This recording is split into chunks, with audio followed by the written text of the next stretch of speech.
Good morning, and for today natin yung araw na to, no, gusto ko lang mag-share about sa nangyari kahapon, no. Well, kahapon kasi may usapan kami na dapat pag Wednesday magja-jogging kami or magwo-walk kami. Pero anong nangyari, no, habang bumabiyahe ako, nakalimutan ko pala na ilagay sa bag ko yung pamalit ko para pang jogging or pang, alam mo na, pang walk, no. So, anong nangyari, kahapon, kung regular ka ng tao, no, hindi mo natutuparin o hindi mo na itutuloy yung planong pag-jogging kasi wala kang dalang damit. Pero dahil mapamaraan tayo at meron pala tayong extra na rubber shoes, no, dito sa sasakyan, ginamit natin yon. Wala nga lang tayong pamalit, no, pero dahil may jacket tayo, ginamit natin yung jacket natin, yung pamalit natin kung ano yung sinuot natin. Pero ang payo na to, ang gusto ko lang talagang sabihin sa'yo dito, no, tinutupad ko kung ano yung sinasabi ko. Kumbaga, kapag sinabi mo, gawin mo, lalong-lalo na kung may way naman para gawin mo. Hindi kailangan 100%.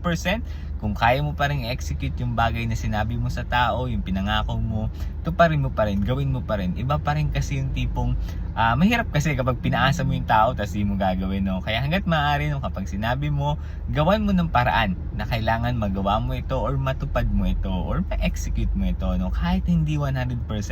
Ang importante dito at least in-honor mo yung sinabi mo.